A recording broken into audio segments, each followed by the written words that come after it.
Bonjour, je suis Yolande Chilin-Charles, je suis ingénieure de recherche en phytopathologie végétale au sein de l'Institut de la santé des plantes de Montpellier au CIRAD. Sur la précédente vidéo, vous avez vu avec Coralie le diagnostic au champ de la fusariose tropicale rascate. Aujourd'hui, on va parler plus précisément du diagnostic au laboratoire puisque une pathologie végétale ne s'identifie pas, ne se diagnostique pas uniquement au champ. Le diagnostic de la fusariose du bananier a évolué, le diagnostic moléculaire a évolué dans le temps au fur et à mesure des développements des technologies et de la connaissance aussi de l'agent pathogène. Les premières méthodes de diagnostic au laboratoire ont été des méthodes de diagnostic PCR, puis sont arrivées les méthodes de diagnostic en PCR quantitative, qui d'ailleurs est la méthode officielle de diagnostic de la fusariose tropicale rascate pour les Antilles et la Guyane et la Réunion.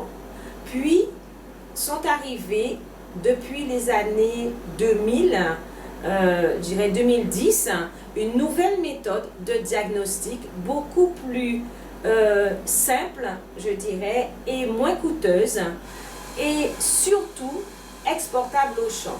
Cette méthode de diagnostic est la Loop Mediated Isothermal Amplification, qui est plus simplement appelée la LAMP.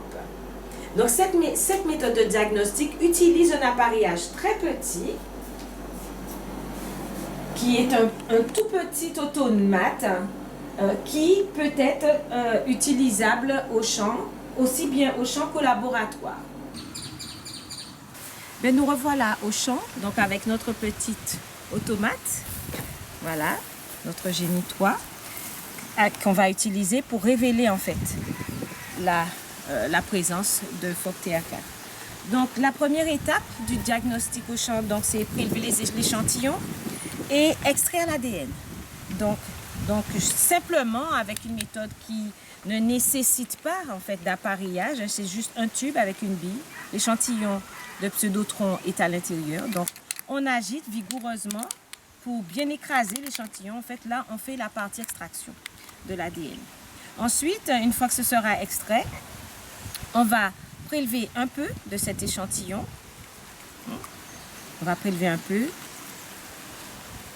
On va diluer dans ce tube, très simplement, avec une quantité, voilà. Voilà, c'est très simplement.